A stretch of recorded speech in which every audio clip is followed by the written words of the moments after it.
Hey everybody, welcome to Latter-day Struggles. This is Valerie, your host, and this is... Nathan, your co-host. your other host. I don't have a title.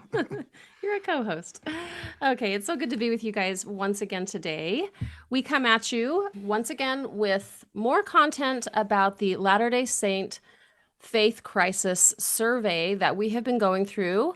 What you're about to hear today is part 4 of a 5-part series. And so by the end of this week, we should be all the way through this pretty meaty analysis of the LDS Faith Crisis survey. So why don't we go ahead, Nathan, if I'm going to put you on the spot, if Yes. that's okay. Will you talk us through, just for those folks that are popping in for the first time, what were episodes 1, 2, and 3, just as a review? So your first episode was just sort of an overview of the problem. In other words, there's this clear faith crisis going on in the church, and a number of members of the church who were not officially commissioned to do so on their own volition decided to do a survey and find out what was going on. And they created a research project, a packet of qualitative research that they did on behalf of the church to explain to the church leaders what was the source of the faith crisis and what might be some suggestions to get through it. So that was the overview. And then in the first couple of episodes, we started breaking down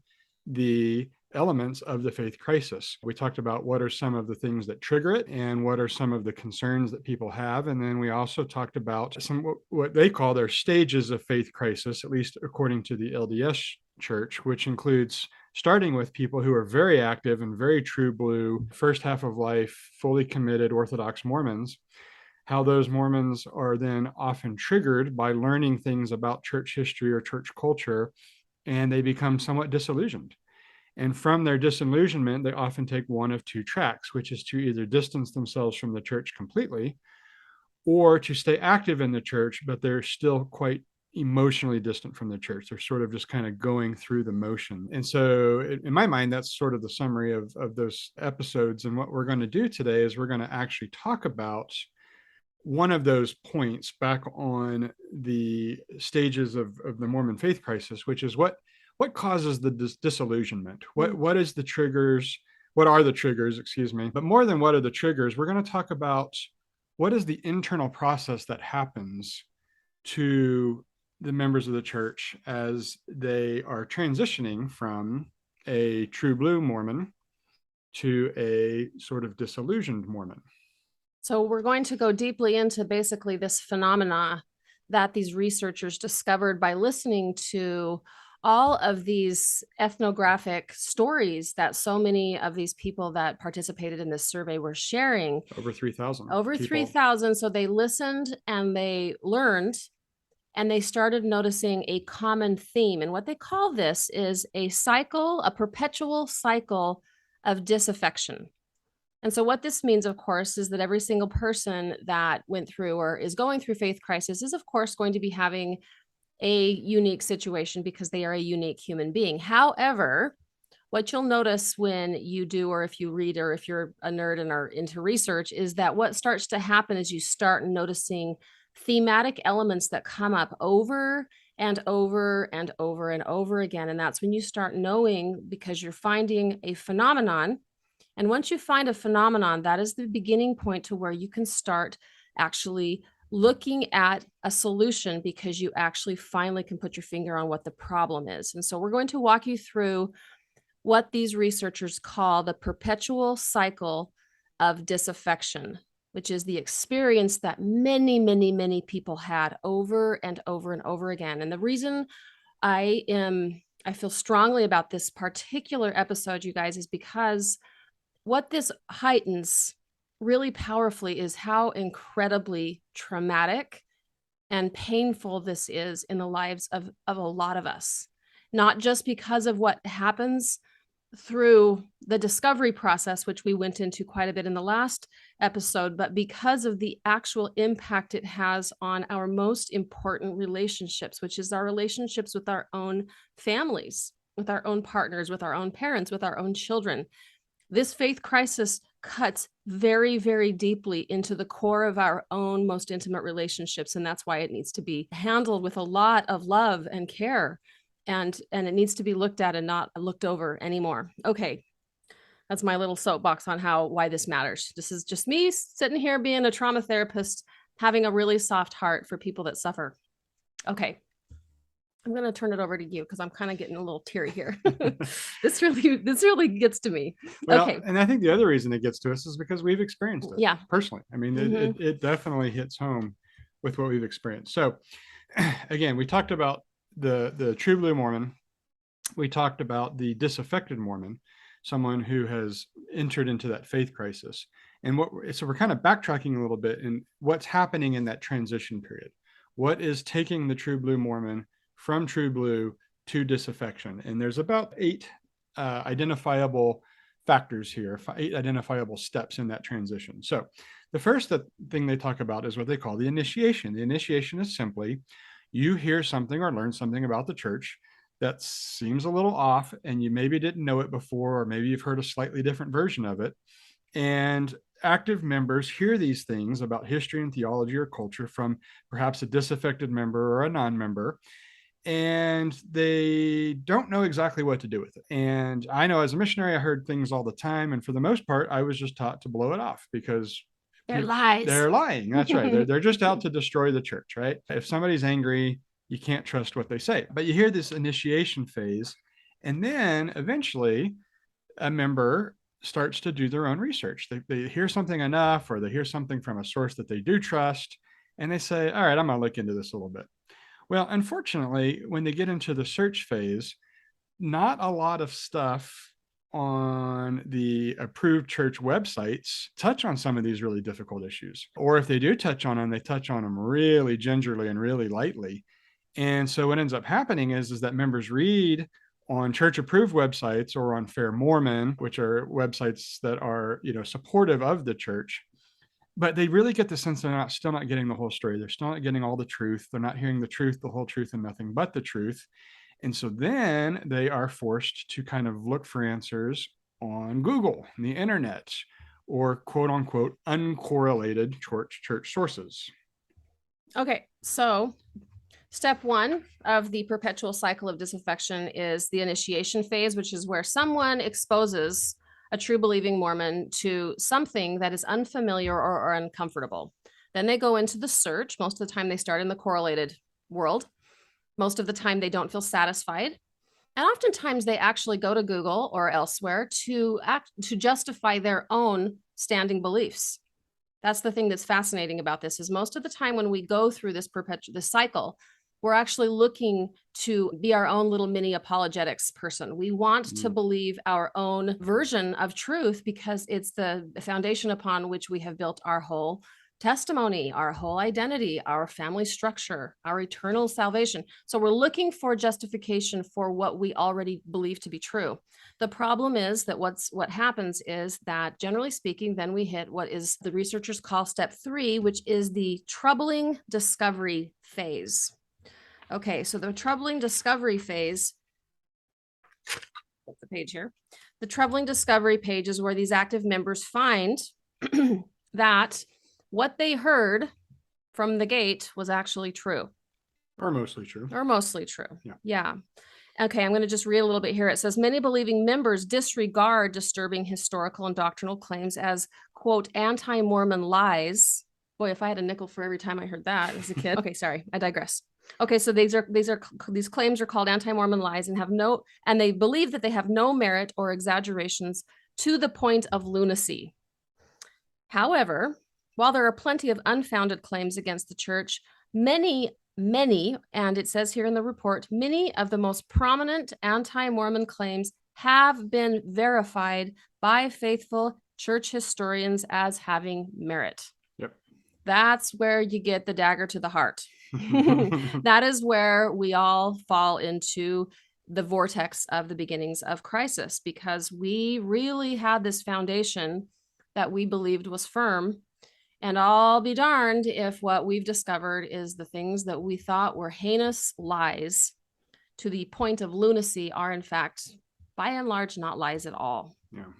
Okay, so that's stage step 3, which is the troubling discovery phase. And this, of course, is where we enter into a great deal of betrayal trauma. This is traumatic because this is discovery for the most part. It's not disclosure, right? So Right. as humans and as institutions run by humans, we are all going to be making mistakes. And as soon as we make those mistakes, if we can come forward and own our mistakes, most of the time we can mitigate a lot of the pain and suffering. However, when we don't own those mistakes and we actually we cover these mistakes up and sometimes do so for many generations, the sense that we experience of betrayal is intense. It's psychologically intense, it's spiritually intense, it can actually be physiologically intense. Many people talk even about this making them physically ill when they come to discover that their firm foundation is not actually firm at all. Something else I want to just point out is that most of the time our betrayal is directly correlated with the degree of trust that we had in the person or the institution that has in fact been proven to be betraying. And it probably affects your ability to trust them going forward. The deeper the betrayal, the less trust going forward you would have. This is so devastating. And the reason, there's so many reasons, but one of them that's kind of emerging for me right now as I think about this, Nathan, is that this is when people do in fact become so upset that they do throw the proverbial baby out with the bathwater. Right.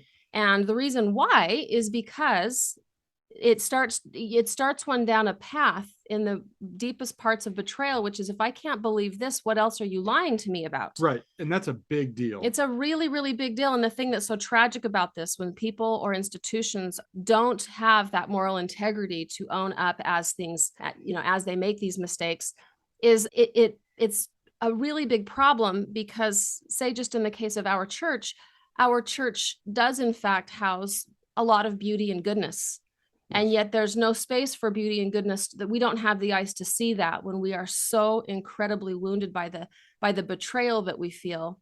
And in some ways, it's actually multiple layers of betrayal because it's been systematic. It's been throughout the whole system. It's actually it's world correlated betrayal. It's in fact very much a correlated movement, right? Yeah. Yeah. So, I've talked about this before, but for me, the first real dagger that I remember was learning about the blacks in the priesthood. I had always been taught that it was by revelation. I was always taught that Brigham Young made a very inspired decision, until it was pointed out to me that in the same talk where he suggested that blacks should not hold the priesthood, that black members of the church should not be allowed to go to the temple, he also suggested they should have their heads cut off in a form of blood atonement, that their children should be put to death in a form of blood atonement, that their children would be sterile, and that interracial marriage was a sin. Wait, can you back up a second? I'm confused. And maybe I was just spacing. What was the condition whereby they needed to have their heads cut off? So any interracial marriage. Okay. Any interracial marriage was such a heinous sin that it could only be atoned through blood atonement, and that the members of those families would need to have their heads cut off. Gosh. Now, when I heard that, I thought, there is no way Brigham Young said that. There's no way. And anti-Mormon lie. Yeah, it's an anti-Mormon lie. Okay. Because, hey, the prophet is infallible. And according to the Doctrine and Covenants, we listen to all of their words and commandments. And there's no way Brigham Young would have said that. Well, it turns out he did. I have the document. I have a copy of the document. It was so painful for me. I obtained a copy of the speech that he gave, and he really did say those things. And so then I'm thinking to myself, well, what else have I been lied to about? And what else have the prophets said that I can't trust? It is so disgusting that we have accepted that speech as the basis for the priesthood ban, that it shattered my faith in not just Brigham, but in all the prophets. It's like, okay, well, clearly the prophets are human and make horrific mistakes. And it was a shattering moment for me.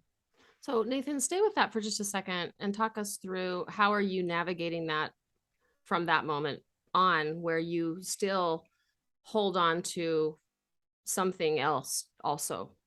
not just the shattered part, but there's a part of you that wants to still believe something. Tell me more Absolutely. about that. Well, I mean, and for me, what it really amounted to is that I had to change my paradigm, which is that I believe that, and you've said this, you're the one who kind of formulated this for me, which was really good. I believe that these men had prophetic moments. They had prophetic traits, but they were not always prophets. Yeah. And I learned to accept that. And I can search for myself when something is said that feels very true and feels very good. For instance, I do think Brigham Young was inspired to lead the Saints West, but I think he also did a lot of bad things. And I do believe that God can use people who are human and make a lot of mistakes to still do good things. And so for me, that becomes a point of encouragement, which is like, okay, if God can take a Western frontier guy who was clearly very violent in his view of how to handle sin and how to handle punishment in the church and still do some prophetic things, maybe he can use me in ways. And so I have turned it on its head. But I also will say, and I'll say it out loud, that I have learned that you can't trust everything every prophet has ever said. I have to discern for myself. It's like a moment when one truly has to wake up and grow up and recognize that their own relationship with God is truly their own. Yes. You cannot hand it off to any bigger, stronger, wiser other. Yeah. And that relationship with God, with Jesus Christ, is truly a one-on-one kind of experience, mediated on the good moments by an institution. But also some of our greatest and deepest growth is going to be in our wrestle with and the grief process that we experience in wishing that the church could be what it wants us to think it is. Yeah. And recognizing that it is not that, and that it never can be, and quite frankly, it was never actually supposed never to be. meant to be. Exactly. Yes. So everything that is said needs to be held up in our own lens of truth. Yes. And there were apostles who opposed Brigham Young when he said that. There were apostles that said, I do not agree with it. And they fought against him. They ultimately lost, but they opposed him. And kudos to those apostles. I hope if I had been there, I would have been one of those. Yeah, they caved ultimately. They caved, Yeah. but I would hope that I would have been one that said, that's ridiculous. Yeah. So, yeah. Okay, thank you for that. That's nice. Okay, let's move on. Number one, just to review, the step one in this cycle of disaffection is initiation, where there's something that is exposed to us. Then we go on the correlated search. We come up wanting. Then we move into the uncorrelated search. And that's step number 3, which is the troubling discovery phase, which moves us into active trauma because of the experience that we have of betrayal, which is directly correlated with the degree of trust that we had engendered in us through our growing up years as true believing members of the church. Okay, then from there, we go to, sorry. Okay. Oh, sorry. Okay. Then we go to, I don't know. Then we go to what I consider to be probably one of the more challenging parts to talk about. So after the betrayal, we move into step 5, which is what ends up happening in the personal lives of the individuals who are already going through an active trauma because of the crisis of faith that they're having, because of the trust that has been broken between themselves and their church. So this is very sad, and I'll see how well I do in getting through it because this makes me upset. So it says here, whether it's our innate desire to defend the church or our desire to avoid information that contradicts our standard LDS narrative, the most common LDS response to an active member posing difficult questions is to be defensive and to dismiss their suffering and pain. Okay, so what we're basically saying, to distill this down a little bit more, is when someone is in this experience of crisis because of the trust and faith that has been betrayed, and they tell somebody about it, generally speaking, rather than being treated with love and compassion and empathy about how terrible this must be for them to be going through this thing by themselves, their closest loved ones, family members, ward members, and friends, generally speaking, treat them with disdain and harshness. Some of what the people that were interviewed was said to them in response to their own vulnerable sharing of what they were going through were some of these statements. What covenants are you breaking? You must want to sin. These are all the reasons that are given to us when we go through, when we expose our very real and raw experience of crisis. Here's more quotes. Who has offended you? Or, are you clinically depressed? I find that one especially offensive, that, if somebody's having a question, then somehow That's how you diagnose depression. Right. When you have a question. Right. As if depression is something negative anyways. There's just so much wrong with that. Yeah, true. Okay, sorry, we digress. Okay, the next one is, you're not worthy to be a parent if you are questioning this. Ouch. Next is, this is from a parent to a child, I must have raised you poorly. That's some shame.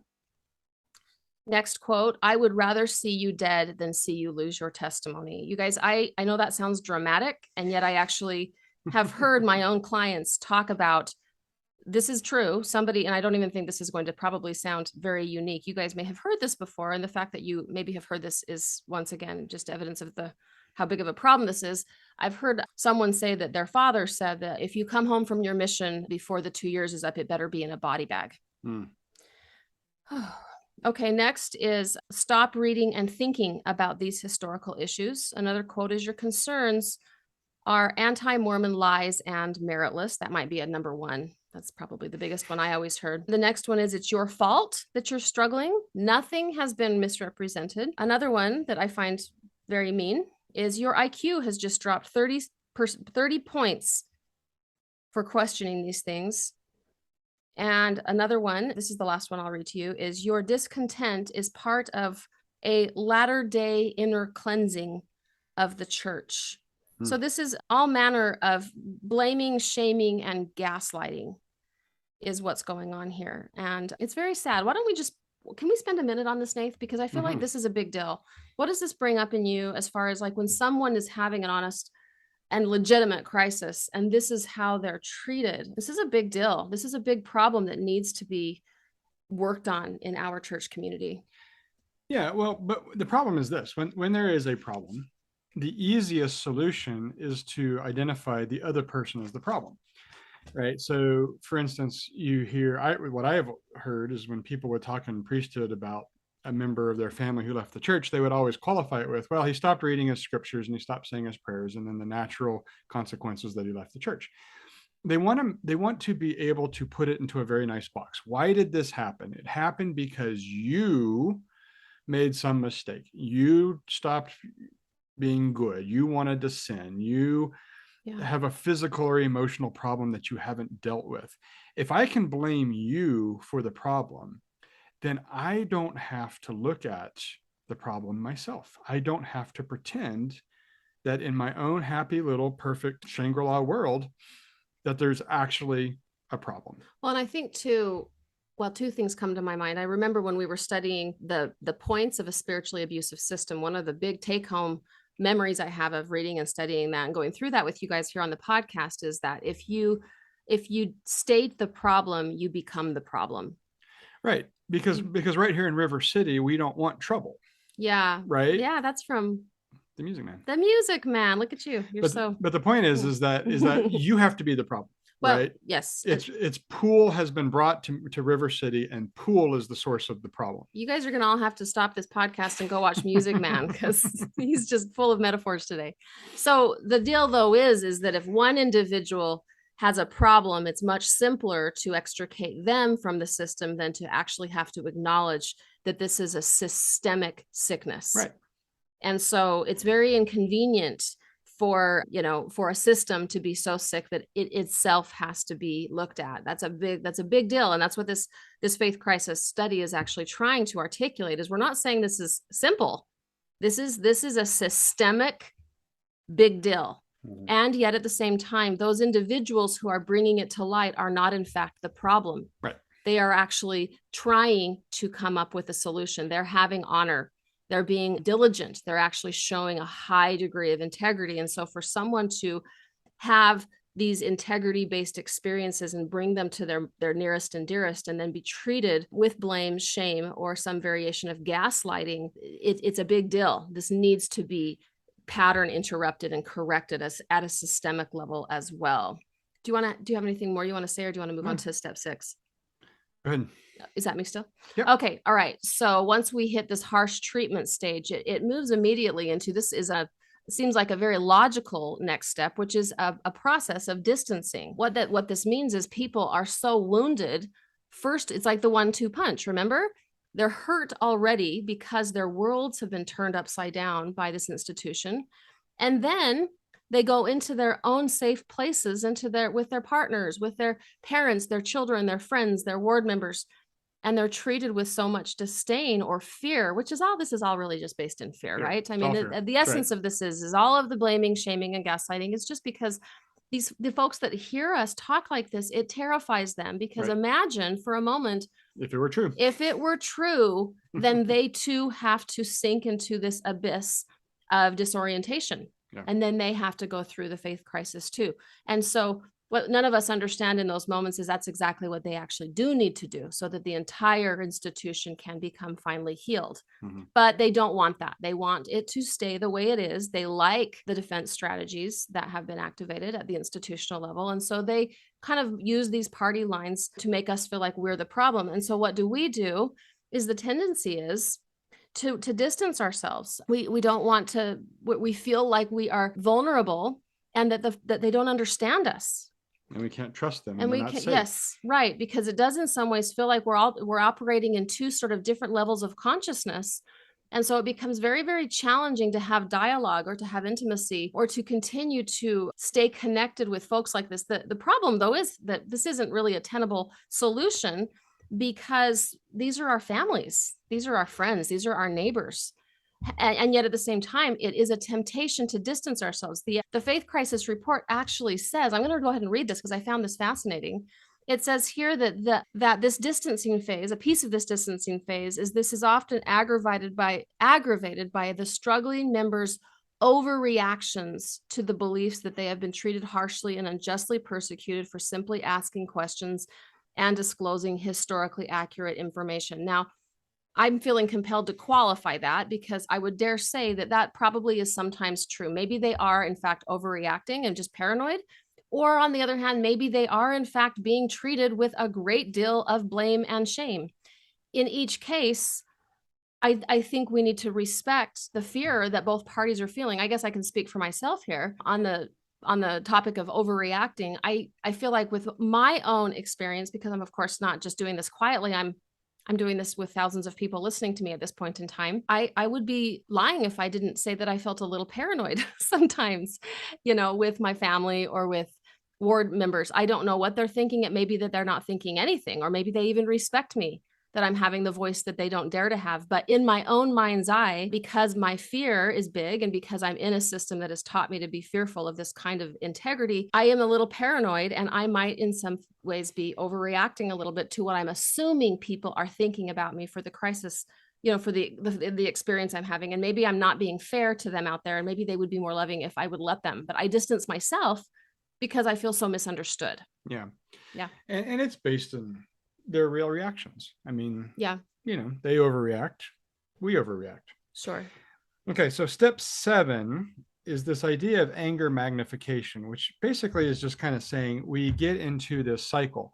We got betrayed. We discovered we were betrayed. We're hurt. People that we thought we could trust turn around and hurt us. And so we get more and more angry. Members in faith crisis who believe they have been wrongly punished for following the truth become more incensed at the church, and also from this damage in their family relationships. Now, this is another quote here. I'm going to read this because this is really well put. It says, when members and leaders make broad statements that deny the validity of the issues in the faith crisis, struggling members become even more despondent as active members. And when we hear things like there is no problem, we continue to struggle more and more. Church leaders should say, now this is a quote from one of the respondents. He said, church leaders ought to say, we acknowledge your pain and your concerns over this problem. And here are some ways that we can try to help you. But instead, what church members hear is, there is no problem. You are the problem. This is your fault for making it a problem, and it must be you that needs to repent. So this cycle is magnified. This cycle of blaming, this cycle of anger is magnified by the responses from family members and church leaders. Can I just say something right here, Nathan, Absolutely. that's kind of occurring to me as I'm listening to you, is that one of the reasons why I think people become so incredibly angry at the church is because in some cases they rightly attribute the falling apart of their family to the church. Right. And it's like, this whole thing happened because I acknowledged something that needs to be acknowledged on a grand scale. And in so doing, it's ruined my marriage. It's ruined my ability to go on family vacations. I actually had a correspondence with somebody who said, thank you for writing, for the podcast. But what he said was, people leaving the church in my family has poisoned my family's ability to be together. Poisoned my family. And I don't know that he meant I don't believe that he was an instigator of the poison. I think he just said it's kind of ruined our ability to be a close family. Now, that is not what any institution that is trying to represent our returning or trying to be more like God, that is not what an institution is supposed to be doing. If it's doing that, we need to work on it. We need to do better. Yeah. Yeah. I agree. The families and the members of the church need to be trained a little bit on how to handle this when somebody doesn't see things the same way. Well, it's actually, we've been trained to, I can't remember if it's on this one or the other one, but there was in one place it says when somebody is walking out the proverbial door, we have been trained as Orthodox members to slam it behind them as quickly as possible. Right. to make up excuses to justify why we're in and what they must be going through because they're out. That is so problematic. That really hurts my heart a lot. So we've got to work on this. So finally, the last step here, step number 8, is this what they call the completed cycle of disaffection. So as we mentioned in the previous pod, in most cases, the outcome of this cycle is one of two things. Either members leave the church altogether and oftentimes abandon their faith in God because they've abandoned their faith in the church. They see those two things as interconnected, or they're able to hold on to certain elements of their belief process and they try to stay active in the church, but they're very emotionally distant. They're just not engaged like they used to be. And that is the outcome when they feel like there's nobody they can talk to or trust. Well, and I think that in the spirit of trying to stay in their own integrity, they do feel sometimes like they have to make an excruciating choice. Like an excruciating choice. Do I stay in this system that doesn't welcome me, that I don't feel like is being honest with me, so that I can have my tribe around me? Or do I leave and feel like I'm betraying and I'm alone? I mean, I think in a best case scenario, those who leave ought to still feel welcome and loved in their tribes. And even if and when they come to church, and I know that is the case in some cases, we're trying to really articulate here what the study is talking about is this is the situation with many. And in some cases, it's a situation with those who go through the worst pain. But those people that go through the worst pain matter. They matter a lot. Yeah. Okay. So do you have anything else you want to say before we close? No, I think we've touched on this very well. Okay. So what we're going to do here is we are going to close this episode up, and the next episode, thank goodness, it's the last one. I'm not saying thank goodness it's the last one because it's been a great thing to spend time with you guys on. However, I am saying thank goodness because the next episode is actually their recommendations. Right. What this team comes up with is not just, dumping a big problem on the laps of people, but it's actually saying there are ways through this. They're not easy ways, but there are nonetheless ways that we can work on this. And so in our last of this series, part number 5 of this series, we're going to walk you through the recommendations and kind of talk those with you. So we will see you next time. If you guys are enjoying this podcast, if you're enjoying this series, will you please share this with people in your world? Share it with your progressive friends. Share it with your Orthodox friends. This might do them well to at least start to understand a little bit of the part that they are inadvertently playing in the suffering and pain that we are going through in our little church community. Also, if you're willing to do so and have not yet, please pop onto iTunes or Spotify and rate and review this podcast. It helps a great deal in encouraging the analytics side of the podcasting world to recommend us to other people that might find and benefit through the work that we're doing. And last but not least, we have 2 groups that are full and running right now. These are small groups that meet on Zoom once a week. And they are offering the vision I have is to not only be able to synchronously be with you, some of you guys who want support through this experience, but also my big intention that I have is that I help you connect to each other so that you can have a community of people that knows exactly what you've been through and what you're going through, so that we can also be really instrumental in helping each other heal and become closer to God and to our Savior, Jesus Christ, through what we're going through, because this is, after all, part of the process of our own spiritual growth and development, but it is done better in community. So if this is something that interests you, please feel free to email me at info@valeriehammaker.com, or you can catch me on Instagram at Latter Day Struggles Podcast, and I will see you there. Thanks for being here, and we'll talk to you soon. Bye-bye. Bye.